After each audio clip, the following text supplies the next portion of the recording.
Oh, it's so spooky when you do that. It gives me a little spooky. We're doing a Stephen King special. Which is weird, because it was entirely accidental, I think. I don't think it was accidental. I'm pretty sure we planned it. Considering that until a few days ago, I didn't know how much of the world is written by Stephen King. Up and coming writer Stephen King. It is funny how I've been reading Stephen King literally since school, and you've only just started getting into it. Yeah, and that's why one of us is real fucked up. Hello. I like scary shit, and he's quite a big reason why. See, the thing, I've watched a lot of Stephen King.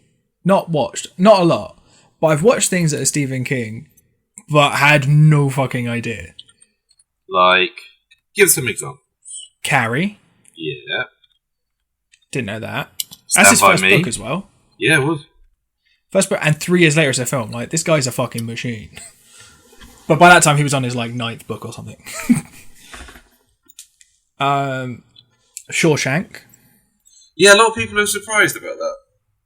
I think he tells an anecdote. Some lady came up to him and said, "You write those scary stories?" And he's like, "Yeah, I do." And she goes, "I don't like that. I don't like scary stuff. I like good stuff, like that Shawshank Redemption." He was like, "I wrote that," and she went, "No, you didn't."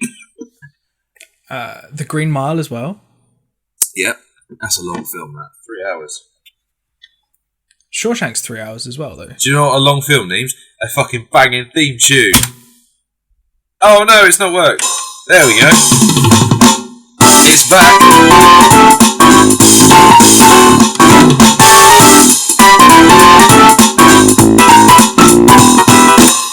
I know you missed it. I'd almost forgotten about it. Well, that's exactly why I keep it right by my computer, because I'd forgotten about it. And, just before we start recording, I went, "Oh shit, where's that gone?" I was looking for the drum machine. Oh dear. What else have I watched? Well, we could run down the list. It's a long list, because 32 of them are TV shows.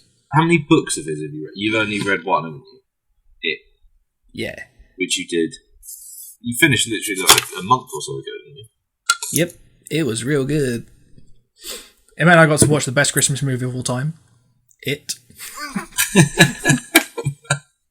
It is a feel-good film. It's great, but have you seen It too?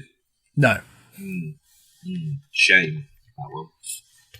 I also want to see Dr. Sleep at some point. I want to see Dr. Sleep. And the thing is, I was like, well, I should probably read the book first. So, in order to read Dr. Sleep, I thought, well, I should probably read The Shining first. So, on my honeymoon, I read The Shining, and I started on Dr. Sleep, and then we had to come home, and I read it. Yeah. I imagine probably The Shining really gets you in the mood. That guy who murders his wife in a hotel. Yeah. Well, it's a sequel. What, The Shining? No, Doctor Sleep is the sequel to The Shining. I know that. There's quite a few years between them. So he wrote The Shining in 1977, and he wrote Doctor Sleep in 2013. So that's maths years away. Well, he wrote in Under the Dome 2011? 2009. Yeah, and they've already made a TV show out of that. That's true. That might mysteriously make his way onto this podcast at some point. I can't remember what I was going to say. Yeah, but I've mentions Castle Rock a lot, and Jack Reacher, which confused me. Well, Under the Dome is it set in Castle Rock? No, it's set in a small town near Castle Rock. Okay, see, that's what I love about Stephen King. The fact that Castle Rock is this place that you return to a lot when you read his stuff. I've read quite a few of his books, actually. But I think I've read more of his short stories than I have his novels. Yeah, well, I think the Green Mile's 6 short novels that they made into one film. Yeah. Green Mile. It does say it's a serial novel. Yeah, Oh, I yeah, did, so I did it's some made of different reading books. about Stephen King. Oh man, you've seen the film The Green Mile, haven't you? Oh, yeah. I mean, you just want to kill that fucking Percy. Don't you? I fucking hate him. I think that's the point. But the thing, like, Green Mile, until finding out it was a Stephen King book, the end always really confused me where he's like, and now, I'm old Jesus. I was just like, I don't really understand all this spiritual MacGuffin thing that you've done. And then when someone just goes, oh, by someone I mean Wikipedia went, that's a Stephen King book, went, oh, okay. Makes a lot more sense now. I'll tell you what I found completely impenetrable with his is the Dark Tower books. Like a lot of people say it's his best work, but I've read The Gunslinger and I was just fucking hell. That's a slog to get through. I don't know if it gets better. Is that the one that just sort of ties things together? I think it's his sort of explanation of how everything in his books is connected. See, those are always a bit of a slog. Like, the Silmarillion is a fucking slog. I suppose, yeah. Like, anything that's more about world building than about an event.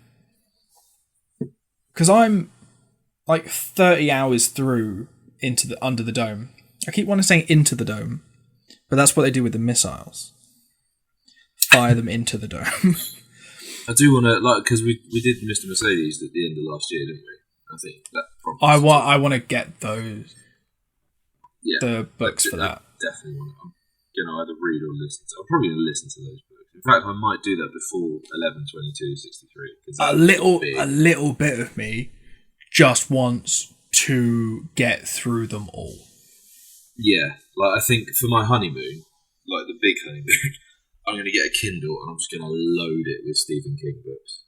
Just sit on a fucking beach and read about horrible shit when I'm looking at like white sand and fucking endless sea and rainforest. It'll be fucking brilliant. Yeah, really the settings to delve into Maine. We should talk about the shows because we've gone 8 minutes and we've not mentioned anything. So no, I mentioned Castle Rock. Which one? In passing, like Stephen King does. Which one do you want to do first? I guess Castle Rock. Cool. I watched this a year or so ago, and I fucking loved it. I watched it a couple of days ago, and I thought it was shit. Stephen King's the worst writer to ever exist. No, I fucking loved it. It was great. Because it's just got all of those little, like, especially for like a first episode, it's got all of the little things to go like, there's a story here, but you'll have to come back. Yeah. And also it just kind of dumps you into Henry's life a bit. Because it shows you like the flashback of him on the ice. Yeah. And then just goes, now he lives in the desert. I think. That's where he is, isn't it? He's somewhere hot. Arizona, LA. Texas. Yeah. Somewhere with a desert. And just doesn't really... Like, there's some blanks to be filled in there. And I want to see them blanks filled in. I really like... Oh, yeah. No, I really like the warden's suicide scene when he ties the rope to the tree and it drives off a cliff. The thing, I was watching it. You know, like sometimes at the start of like a show, you're not fully paying attention yet, and there's something that happens that makes you go, "Ooh, oh, okay." I'm guessing it was that. Yeah, because I sort of missed him tying it to the tree, But then he was sat in the car with a noose around his neck, and I was like, I don't really understand what you expect to gain out of this. He just tied it to the wheel. And then I was just like, oh, he's he's lost his head a little bit there. Yeah, that was a bit dramatic. I did really enjoy it. But, so, and then obviously finds someone gets his job. What I really like is there's a picture of the old warden, like the one from the actual Shawshank Redemption film. There's a picture of that actor as the warden, so it immediately, like, you make the connection. I made the connection when someone said Shawshank. Well, I've heard of that. I really like that it is that they've managed to use a picture of him in that role. So I really enjoy that. But then they find I think the show would have let itself down if they hadn't made it connected. It's like if they tried to sort of go, oh, well, this is sort of wibbly-wobbly, timey-wimey, not that Shawshank, but a different one. Because I haven't watched Shawshank in a while, but I'm pretty sure it's the same prison set. Oh, that's a good point. I hadn't actually thought to look that up. That would be cool if it was. I mean, I haven't looked up. From the shots from outside, I think it looks like it. And they've clearly dressed the office and the inside stuff to be similar, if not. Well, because the interior will change, but it's hard to change the outside. Are you busy looking it up? No, I wasn't actually. I was just looking at the references to other Stephen King works. Because Alan Pangborn, he is one of the main characters in Needful Things, which is kind of... I started listening to it, I think, earlier this year, and it's kind of a bit too long, but I did enjoy what I was listening to. But yeah, it was cool. But, what's weird in this is there's a whole bunch of actors who've been in other Stephen King stuff. So, what's her name? Sissy Spacek, who played Henry's mum, she was Carrie, the original Carrie. And obviously Bill Skarsgård was Pennywise. But apparently, Melanie Linsky appeared in Rose Red, and Frances Conroy was in the TV adaptation of The Mist. So it's a really strange thing. Like, there's a weird sort of the metatextual knowledge of knowing that these people have been in the Stephen King universe before, and knowing that he likes using sort of parallel universes with wibbly wobbly timey wimey. It just makes it all very strange. So when Skarsgård appears as the kid, you're like, oh, is this just another form of Pennywise that's resurfaced? Can you imagine? That'd be really cool. Well, this is it, like, because I've watched a few more episodes of this, and there is another character who is introduced in this episode who is either a different version of a previous Stephen King character or a descendant of, and either way, it's very, very interesting. But I don't know if I want to tell you what it is, because I don't know if you're going to carry on watching this or not. Oh, I'm 100% going to carry on watching this.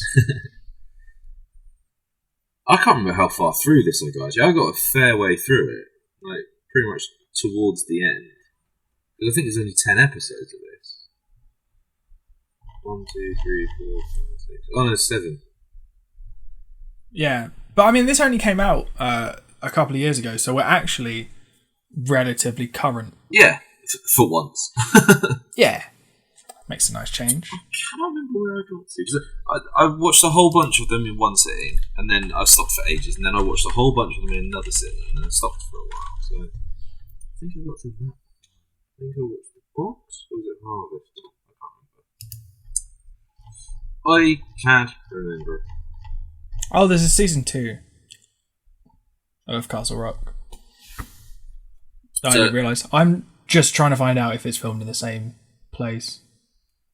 Who? Not who. Oh! What did you... Oh, wait, which?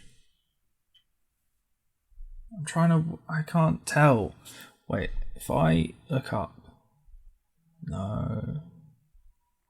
Okay, so the town that they filmed nearby is the town that was in Shawshank. Oh, cool. I've definitely seen that one. I think I nearly got to the end of series 1. I think I only had a couple of episodes left. I'll tell you an easy way to check it is I could just look on my Amazon account where I bought the series. Yeah, you could, couldn't you? This isn't good podcasting, though, is it? Us just looking shit up.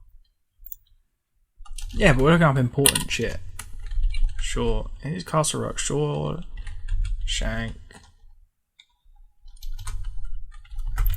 The same.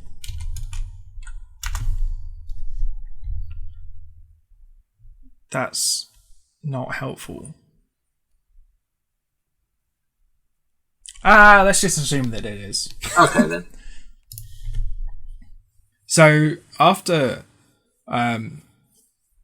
Mr. Dale Lacey sort of,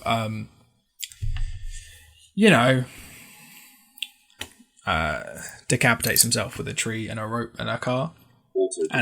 Also a cliff. I mean, he really wanted to be sure. Yeah, he was like, well, if this doesn't chop my head off, I'm either going to hang myself, drown, or... just the impact. Just something's going to kill me. But his replacement, Teresa, gets a little bit of like a walk and talk through the prison. Mm-hmm. And she's a bit, miffed that there's a whole cell block that's just not been used since the 80s. Since there was a sort of little fire thing. Mm-hmm. And, that's the sort of thing that keeps a bit of the prison disused, where you go, well, is it cheaper to clear out all the bodies or just kind of close the door?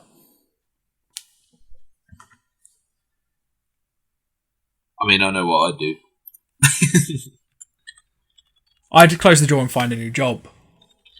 Instead, what it seems like Dale Lacey's kind of done is seen that and locked a kid in a cage. It's a different reaction.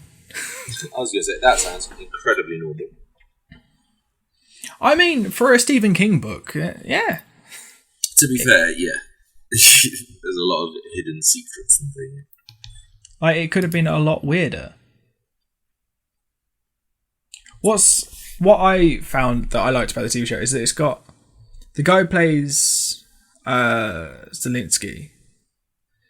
He is in the American version of Shameless, and he's a character who has spent his time going in and out of prison.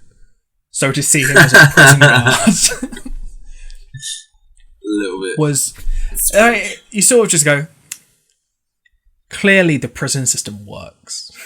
Like, this man is reformed. He's saving a kid who was locked in a cage. But also, I mean, he didn't do anything about it prior. Mm. But yeah, so there's no... This guy in the cage doesn't talk to them, doesn't tell them his name. And it doesn't really tell you how long he's been there. I think a bucket full of cigarettes suggests that it might have been a while. A long time. I mean, assuming he's a smoker. What if he is Henry Deaver, but somehow there's two? He's like when whoever finds him on the ice, I think it's Dale Lacey, is it? No. It's the guy who's banging his mum. Alan Pangborn, isn't it? Yeah. So when he finds him, he swaps them, and the mum just doesn't notice. Well, doesn't notice that her son is now black. Yes. Wouldn't it be amazing if you just guessed the ending and it actually is that? Because that's kind of weird enough that I feel like it could happen. So have you watched any more of this, or you've only seen the... No, I've stuck to the Okay, just watching the pilot, and then it's been a really hard couple of days.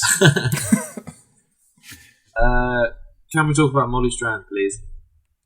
Yes, I recognise her from one place, and that is 2.5 Men. Oh, that's a shame. I'm sure she had like more of a career than that. That's a really bad show. 2.5 Men. I really don't like it. That's fine. You don't have to. So she buys drugs off of a drug dealer. Yes.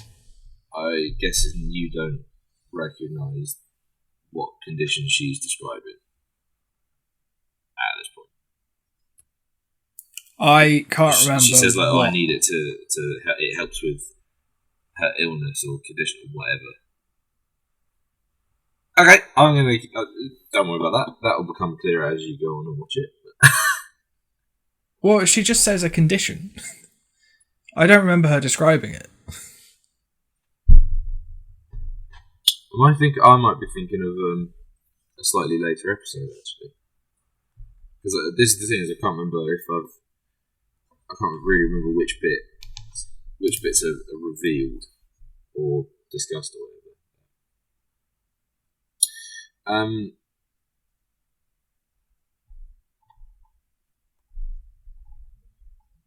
I mean, I can find out if you want me to. Don't do it. But then she spots Henry Deaver or not Henry Deaver, depending on how right I am. And she's like, "Oh shit, here he is!"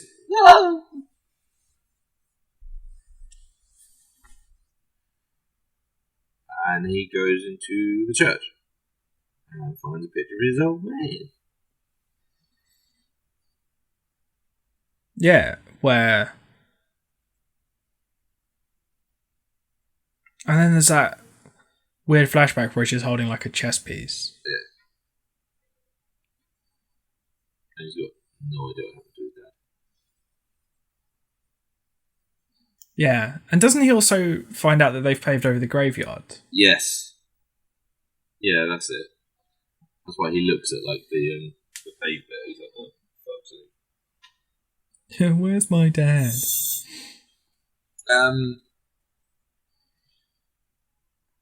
Yeah, the church sold the land and moved the bodies. Yeah, and then he goes home to see his mum. And turns out Pangborn's fucking his mum. Yeah. I mean, my favourite bit is she starts to treat him like a servant, sort of. And then he's just like, no. I'm your son. And she's just like, no. It's fine. I'm not treating you this way because I'm racist. I've adopted a black kid.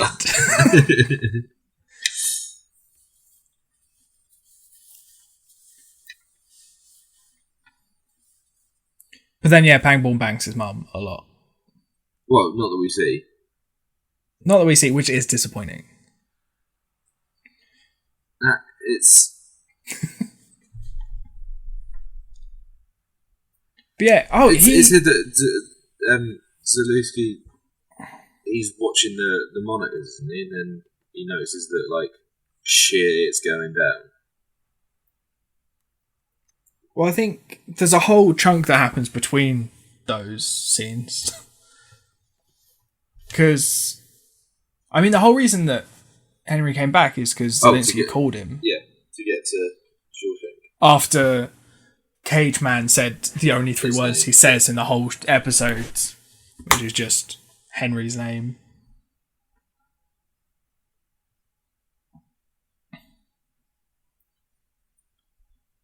But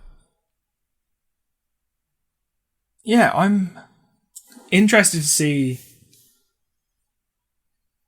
what happens around that. Because I was watching and I was thinking that Zelensky was having a moment where he was just imagining shit.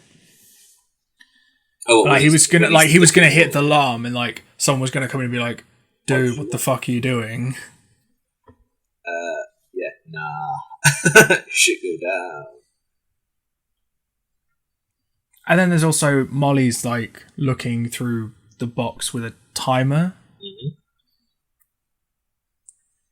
Like a box of stuff about Henry, I think, or related to like a poster, like it's a wanted thing, not wanted, like missing poster and a jumper. This is the trouble. I'm trying hard not to say too much because I can vaguely remember where this all goes. Yeah, well, that's why we only watch the pilots. Well, I mean, I did watch this over a year ago. The rest of the show. Yeah, and I mean with your memory. It's not good. But I'm interested to see where this goes. Yeah. I can't remember why I just stopped watching it, to be honest. Did you get scared? No, but there were a couple of moments which made me jump in this episode, to be fair. Hey, I'm trying to figure out what Molly's condition is, because now it me. To be fair, if you haven't read all that much, you don't know much Stephen King stuff, it's not obvious unless you know what to look for.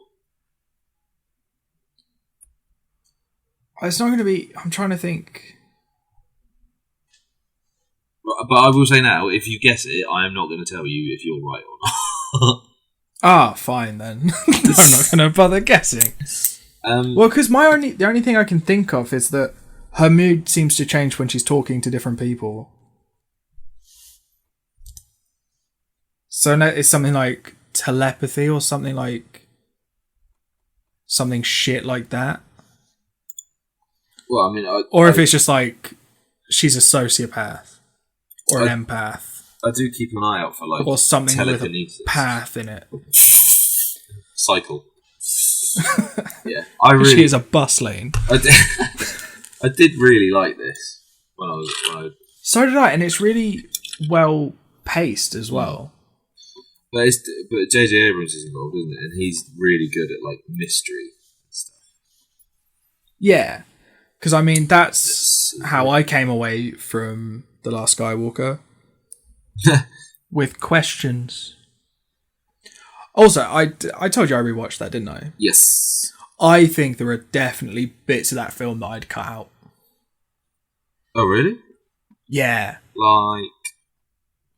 there are 10 episodes. I've seen 6. I'd cut out, like, Kylo Ren's whole first bit. Oh, no, I love that bit. Oh, no, don't get me wrong. It's really good. When he's planet jumping. But, yeah, just don't put it right at the start. Just don't explain the Emperor stuff until later in the film. To be fair, I do think it's kind of a cop-out how they're like... Oh, yeah, because it's just... There's a message and he's back. Like, okay, well, have you heard the message that they released in Fortnite and nowhere else? No. Yeah, that's what they did. Oh my god. It's really weird. What does it say? I'm back, bitches. I told y'all I was coming back. And then I think I've already told you I'd cut out the Chewie stuff where everyone else thinks he's dead and just let the audience believe that he's dead. I mean, to be fair, I may be cutting like 5 minutes of film, but that's it. That is kind of bullshit when they're like, oh shit, he's dead. And he's like, oh no, he was on another one. Yeah, well, the thing is, you can have the you do see two. Do you? But you only see one take up. Yeah, you do. When they're capturing him, you see there's one and there's one slightly behind. Oh, okay. But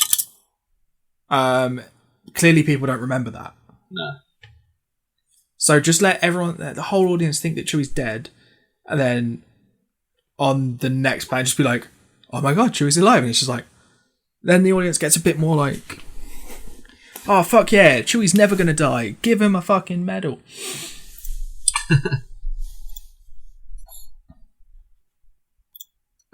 Shall we go on to 11/22/63? Yeah, I suppose. Speaking of things from, we've already done half an hour just on. That's because it's good.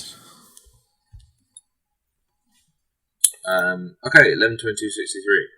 This is also really fucking good. Yeah, I also think it is fun.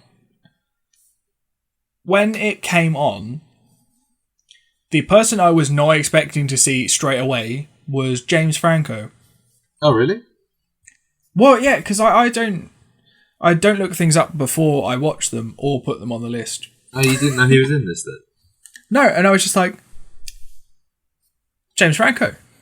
His eyes are quite closed a lot. Hey, guess what? He's like me in pictures.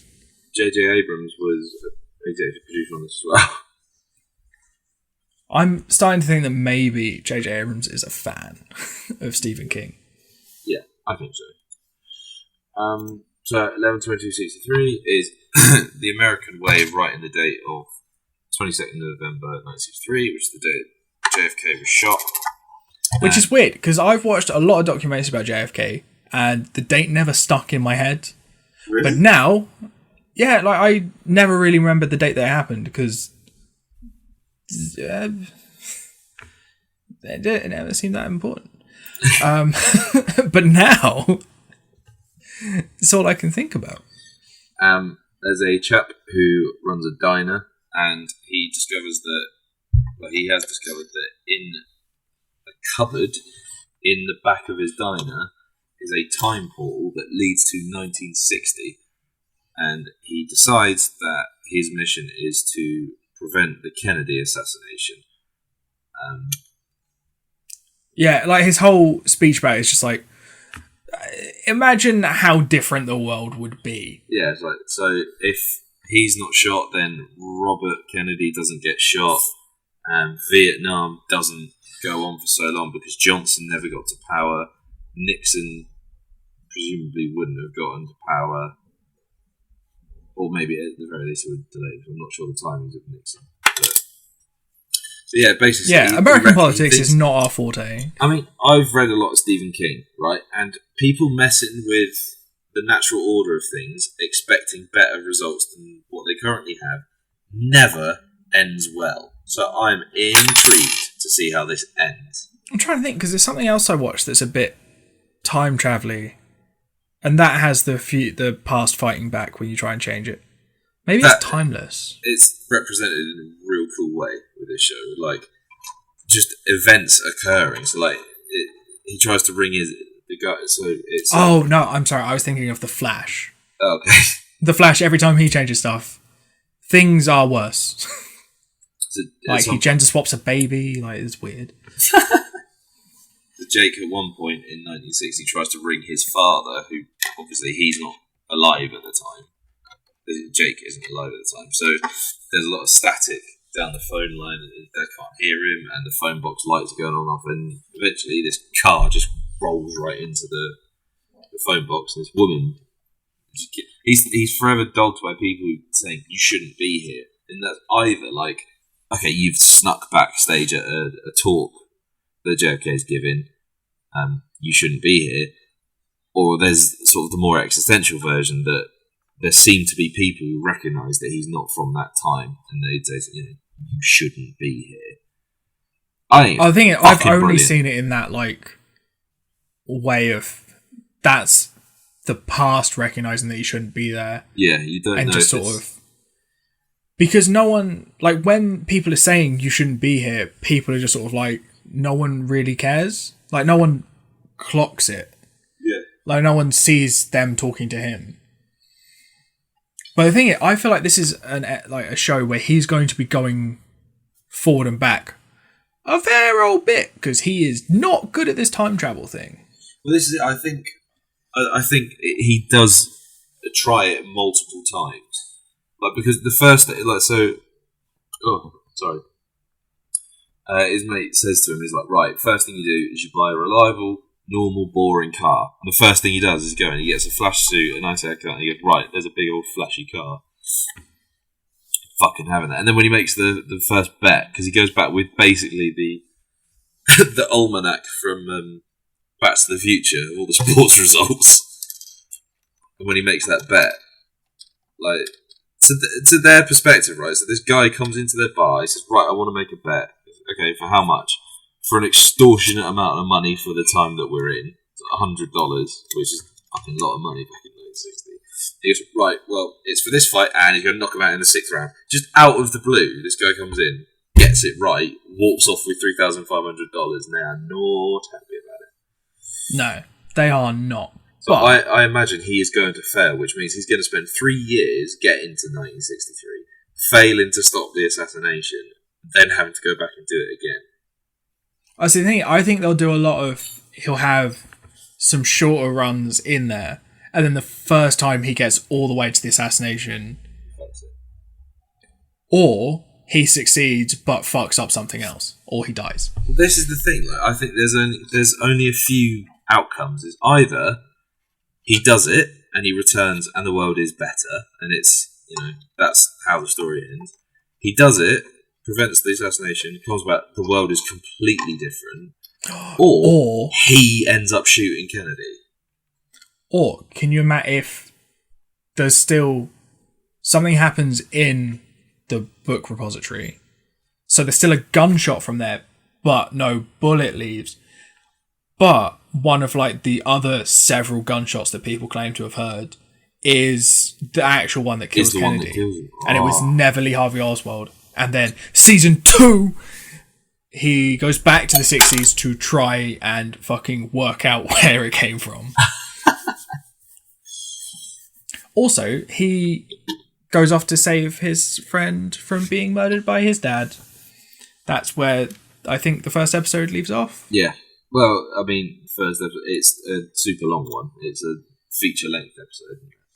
Yeah. Which I did not mind. Because I was like, I'm having a fucking ball with this. This is absolutely fine. Well, see, the thing is, because I read, I mean, I'm not going to lie, afterwards I read a little bit about the book. Yeah. In the book, it's not Kentucky. Harry came from Derry. No way.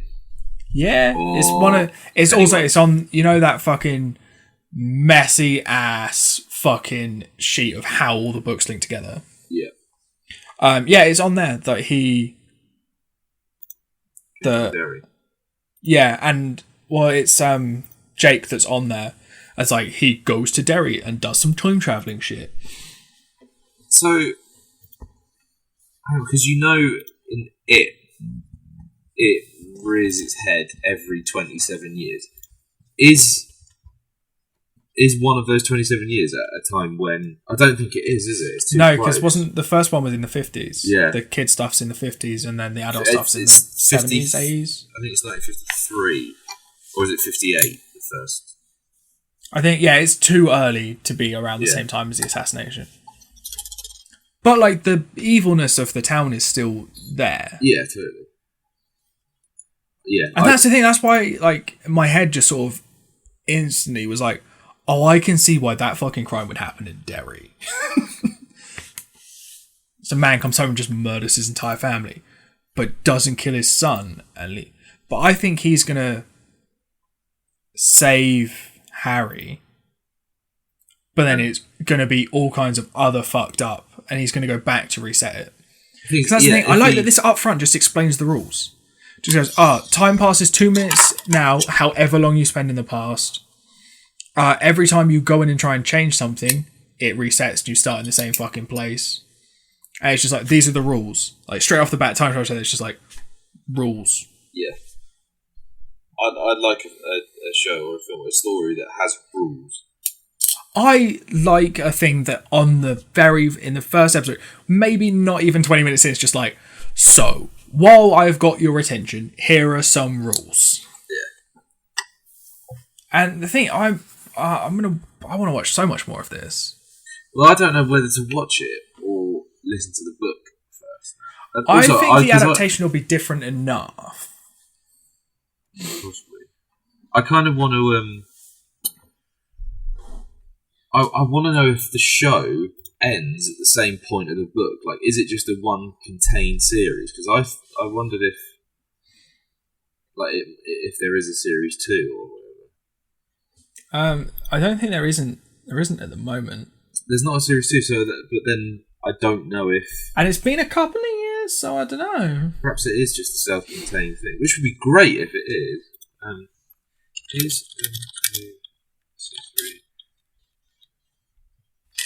coming back. That'll do. There's no word.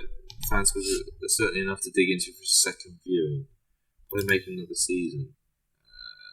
It doesn't say they will.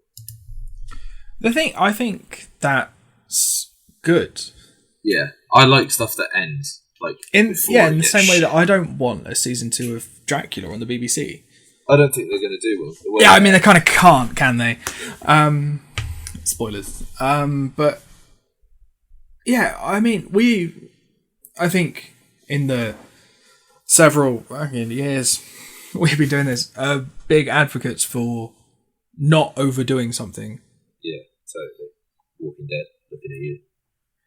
Yeah, that came back. I don't care anymore. It's dead to me. It came back like a zombie. No, we can't call them zombies. We call them TV shows that should have died. But even something like... And also to give it like 7 episodes that are an hour long and just sort of go, fucking, there you go. And then just walk away from it. Because I reckon this is probably... I'm gonna go out on a limb and say there's probably a fuck ton of Easter eggs. Yeah, I reckon so. Like, I also got theories about who, like, the yellow card man and stuff. I think... Because the fact that he recognises him off the bat... Straight away, it's either that's Jake, or it's... Can you imagine if it's Al? Yeah. Just like stuck. Also, it would be cool as if that every time you went back, it just took you to a random point in time. So one time he goes back to the 60s the next time, and he just has to keep stepping back and forth to get to the right year. But it's completely random, and then he gets stood on by a dinosaur. That'd be amazing, wouldn't it? It turns out that actually it wasn't a gunshot, it was a fucking T-Rex that killed JFK. Just ran down after the motorcade and ripped his head off. Yeah, I mean, not gonna lie, my main question about the show, I don't know if you're going to be able to answer this because it's probably delving much deeper into quantum mechanics than you'd be able to cope with. Go on. So my real question is, he can go both ways through the hole. But no cunt from the 60s can just accidentally stumble into the present day. No, that's true. I hadn't thought of that, actually. I don't know. The thing is, perhaps they're going to answer. I was like 40 minutes in, I was just like, why the fuck is the president not just full of cunts wandering around the diner from 1960? Just going, I don't understand. We're all looking at it like, you shouldn't be here. Like, it's just Al standing there just going, nope, back into the cupboard, you fuck. I don't understand why he gets Maybe that's why he keeps it locked. Yeah, that was a weird one for me. Like, I think maybe like he just want to get really tripped useful. up. Oh, it was really useful. It stopped him getting killed because he played the stupid little nodding bird song. But yeah, I don't know whether to listen to the book or watch the show. This is the problem. Every time we do something Stephen King, I'm just like, you want to do well, that's a new series of books that I need to get. But yeah, I really like both of these. So did I. I mean, as soon as I discovered when we last recorded that these were both Stephen King things, I was like, I'm going to enjoy both of these shows. You were not wrong. No, and I think as long as the director and the producer are enough of a fan of Stephen King, there's not a huge amount they actually have to do. Oh, that's going to sound really bad. It's not like...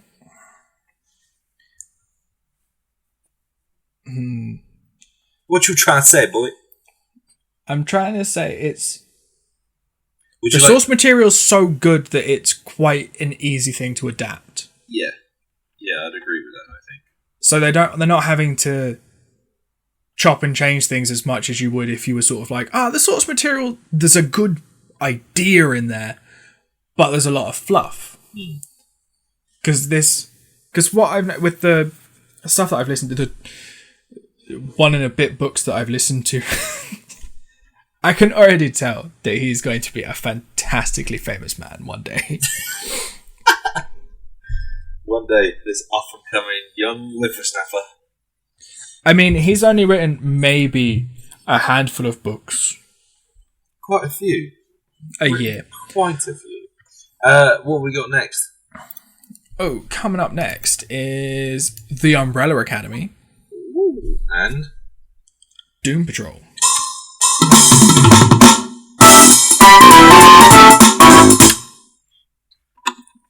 Sorry, are we fucking done? I don't think we are. That's not our intro and outro. That's just oh, look at this! Highlighting the point. Umbrella Academy, Doom Patrol. I don't know what Doom Patrol is, even though you explained to me earlier, and the Umbrella Academy. But then the one after that is our episode 100. So that'll be an interesting one. It will be. I mean, have you seen Umbrella Academy? Nope. I know there's a gorilla in it and Ellen Page is in it. That's all I know. Ah, cool. I think you're going to like it. Is it gorilla or is it chimpanzee? It's a chimpanzee, isn't it? Yep. Okay. I was just going to let it slide because I'm not a monkey racist like you. You're an anti-Semiite.